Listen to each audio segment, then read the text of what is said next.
It's really hard to say who has the most power.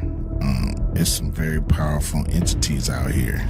And what I realized with the club is what makes them so mad is when you don't want to be a part of the club. I'm talking about the club of gatekeepers that we all got to deal with. You know who they are, and they definitely know who they are. And women, black, white, yellow, green, and blue, started talking back, and it was interesting. We were cutting the film. But Oprah's obviously a saintly, godlike figure who's revered by all decent people. Why would she exclude you? You know, I tried to go on The View. They didn't have me on The View. Why? Well, a few of the guests just really didn't like where I was coming from. So, or a few of the hosts, I mean. In a jaw-dropping twist, it seems there are dark plans brewing behind the scenes. With Denzel's rising influence and powerful voice, could Oprah see him as a threat to her empire? The white woman, and they tried to electrocute him, but it didn't work. And he became sort of Will she go to protect her interests as Ice Cube pulls back the curtain on this high stakes drama fans are left wondering is there more to this story than meets the eye? Stay tuned, because the Hollywood power dynamics are about to get even crazier. Then he said, even Oprah Winfrey didn't want to have me on. You know, when you're trying to promote your big three, you're trying to build your business and all this other stuff. Ice Cube, the legendary rapper and actor, recently opened up about the tension brewing behind the scenes of Tinseltown. He hinted at a rift between Oprah and Denzel that has fans questioning everything they thought they knew about these two Hollywood giants. What could possibly cause such a divide? Is it professional jealousy, hidden secrets? Or are there plans in motion that could change the landscape of the entertainment industry forever? At this point of being in this business this long, Hall of Fame, Walk of Fame, you name it, you got all of them, right? Who has the most power in the entertainment industry? Ice Cube, with his trademark wit and charisma, detailed a series of events that have led to speculation about Oprah's intentions. You know how powerful she is, Cube said with a knowing smile. If Oprah wants something done, you better believe she's got a strategy in place. He suggests that the beloved talk show host might have her sights set on taking Denzel out of the picture. But for what reason? Well, Cube shares a few cryptic hints. It's not just about their movies or ratings. This goes deeper, way deeper. Think influence, think control, think legacy. You can practically feel the tension crackling in the air as he implies that Oprah's ambitions could threaten Denzel's illustrious career. Is there a rivalry brewing that the public isn't privy to? The speculation is electrifying. But Oprah's obviously a saintly, godlike figure who's revered by all decent people. Why would she exclude you? Ice Cube also revealed that there are whispers of a power play involving upcoming projects. I've heard that there are some big plans in motion. He teased, raising an eyebrow. If you thought Hollywood was all about glitz and glamour, think again. It's a game of chess. And right now, everyone's positioning themselves for the next big move. Are Oprah's ambitions to produce new content at odds with Denzel's current projects? Could this lead to a showdown between two of the biggest names in entertainment? It looks like Denzel's had enough of Oprah's close ties to Hollywood's elite and the way she's been pushing narratives that don't sit right with him. And knowing Denzel, he's not about to let things slide. He's calling it out. And from the looks of it, this could be the end of whatever peace existed between them. So in a wild twist, Oprah's name is getting dragged into some heavy stuff thanks to Denzel Washington calling her out. Apparently, Denzel didn't hold back and brought up some serious accusations. Everything from shady business moves to human. Rationalize, justify it, if you will, what I was doing by speaking through my work. Not only that, Twitter also started buzzing with claims that Oprah's house in Beau Rotten, Florida got raided, supposedly tied to some global tea-ficking ring. People were also bringing up her old connections with Harvey Weinstein and Jeffrey Epstein, using that to fuel the fire.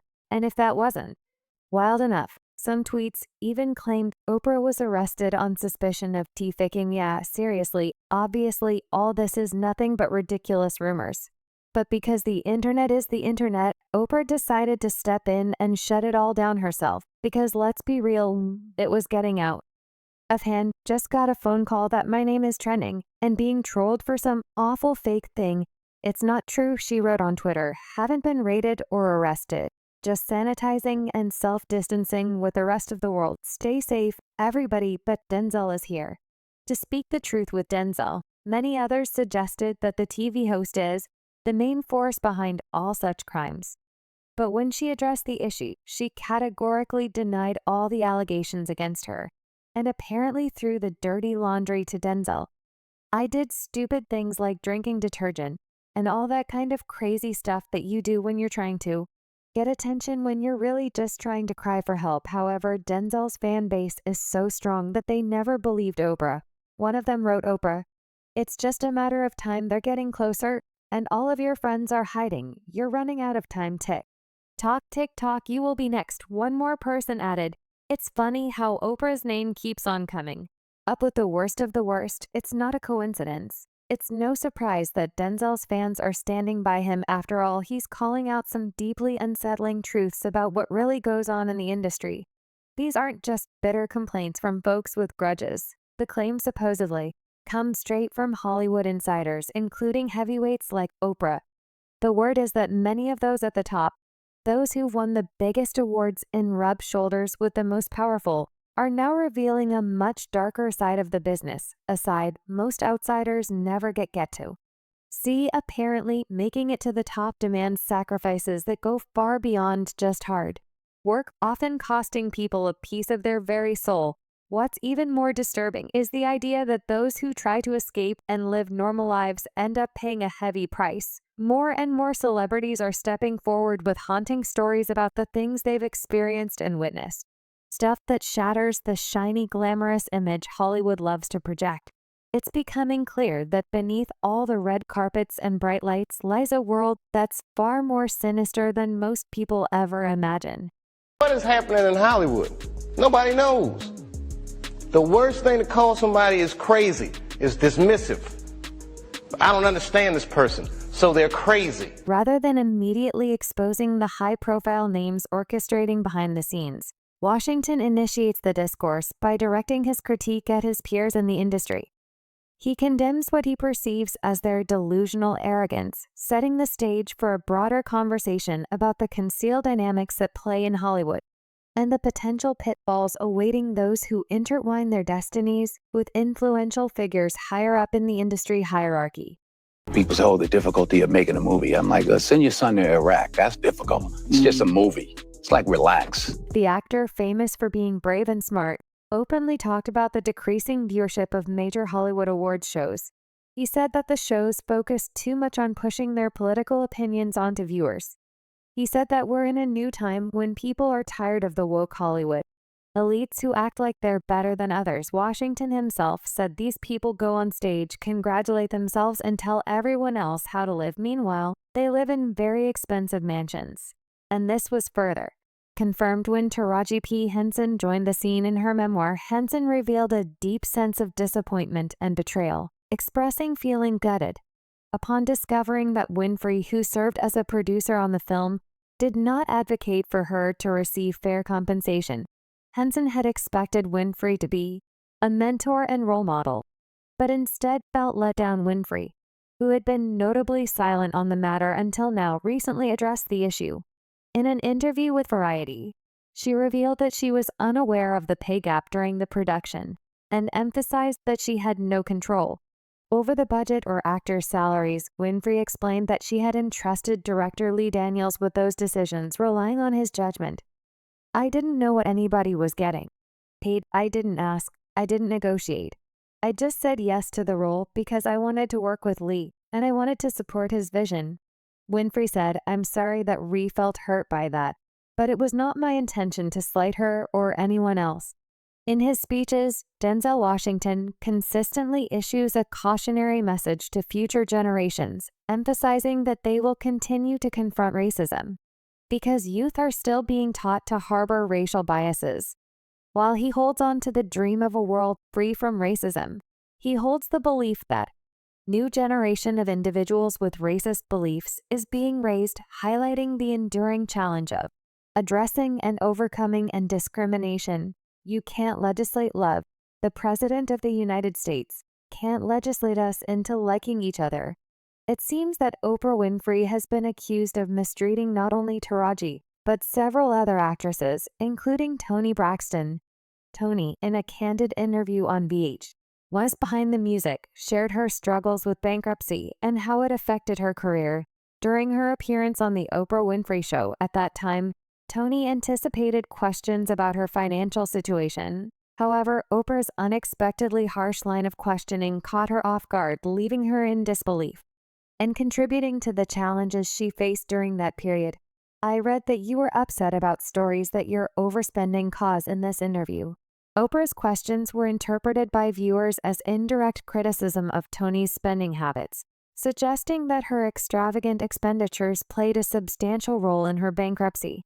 Toni, responding to what she perceived as Oprah's rudeness, expressed her shock, stating she was so freaking mean to me. I was in shock. Toni openly shared her deep respect and admiration for Oprah prior to the interview, expressing that she never expected Oprah to be as critical as she turned out to be. She said, "I couldn't believe it, 'cause I loved her so much. I admired her and looked up to her.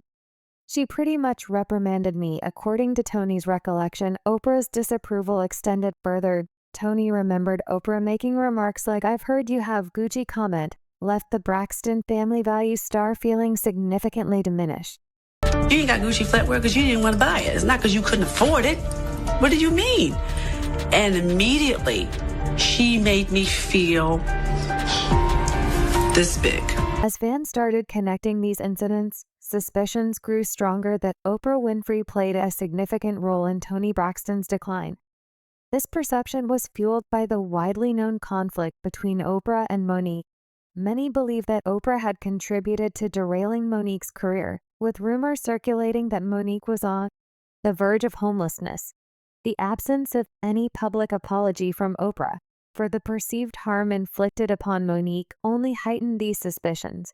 So for 8 years, my family has suffered and my career has suffered because what I would not allow those entities to do was... The alleged reason behind Oprah's lack of apology, as suggested by some, is attributed to her ego and pride. In 2009, Oprah and Tyler Perry jointly released the film Precious, directed by Lee Daniels, to a global audience, seeking to capitalize on the positive critical reception of the film. Its producers decided to send Monique on a promotional tour. Monique herself expressed surprise, stating, "I had no idea I'd been blackballed, because I don't think that Hollywood has turned its nose up to me," hinting that someone intended to teach Monique a lesson because she's not playing the game. What astonished many was Monique's candid revelation that Oprah had made unreasonable demands during their movie campaigns. Monique stated, "We were out on the campaign, and she was making unreasonable demands." And this is where reverse racism, I think, happens. Monique has been outspoken about her past, including her disclosure that she faced bullying from her older brother, Gerald, during her childhood years from ages 7 to 11. Their relationship fractured after Gerald was convicted of harassing another woman and received a 12-year prison sentence in 20110.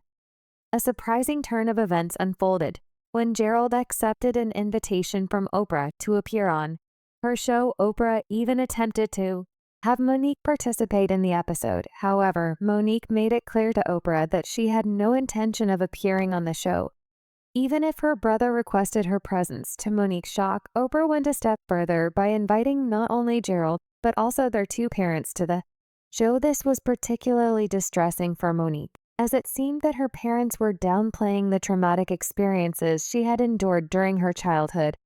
I did assault and inappropriately touch my sister in manners that were not comfortable for her, and for that I apologize. Monique was deeply affected by the situation, and her attempts to find solace from Oprah went unanswered.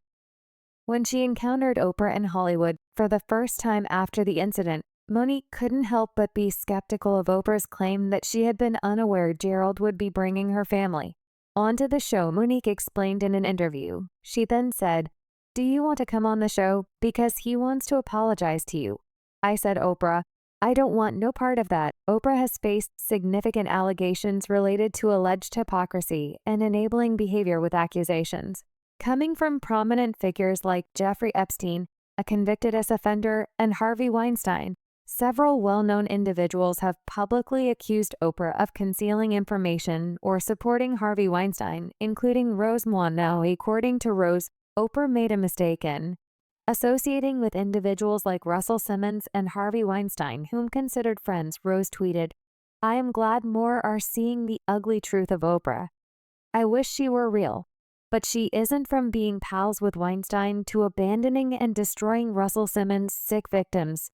She is about supporting a sick power structure for personal gain. She is as fake as they come." #Lizard. While Oprah might have shown some resentment toward women like Taraji, Toni Braxton, and Monique, she didn't hold back on men either. Take what she did to Michael Jackson in 1993. Michael welcomed her into Neverland for an exclusive interview, which helped boost Oprah's global fame. But after Michael's death, Oprah jumped on the Leaving Neverland bandwagon, siding with his accusers Wade Robson and James Safechuck, despite both men previously testifying under oath that Michael never harmed them.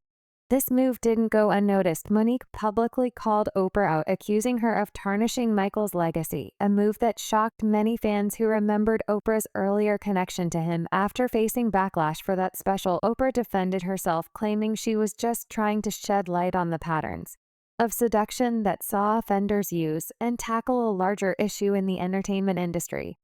But her actions didn't stop there. In 2012, Oprah took things a step further by using one of Michael Jackson's grieving children for her own gain.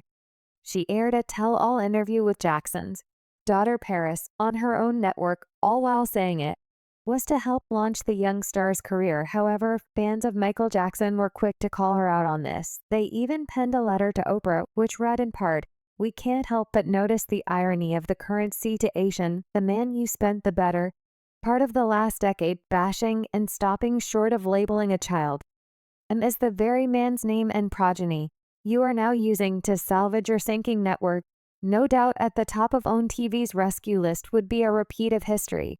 Remember in 1990, 3-year Oprah show experienced record ratings. Over 100 million viewers tuned in to watch you interview the world's biggest superstar, the king of pop, Michael Jackson, while you were a somewhat hot commodity in the United States.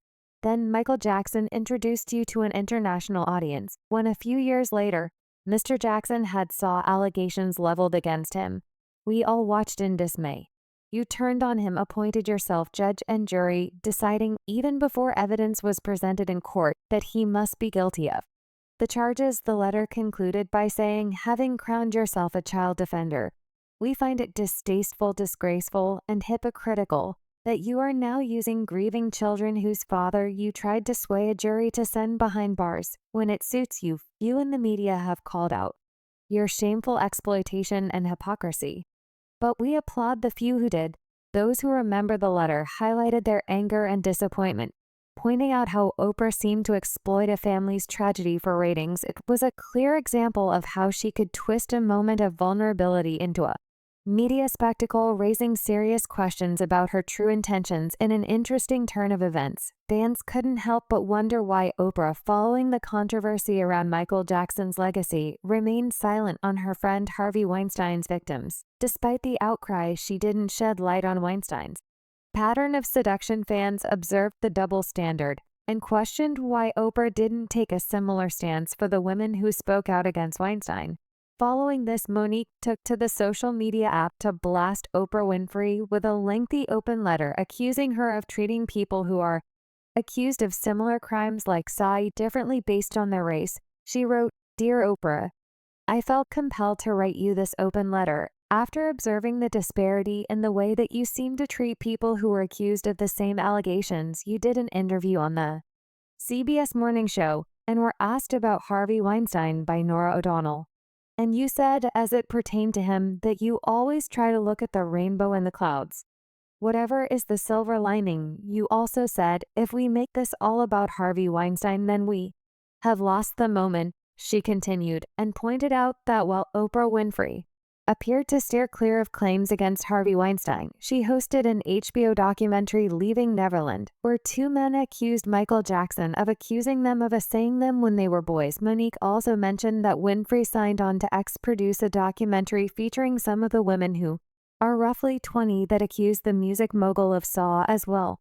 Michael Jackson's family also rallied against Oprah, saying they were disappointed that she sided with his accusers, and called her interview with them the ultimate betrayal. With all this happenings going on by Hollywood elites, Ice Cube didn't want to be left behind, and already sent a very stern message to one of the pioneering figures like Oprah.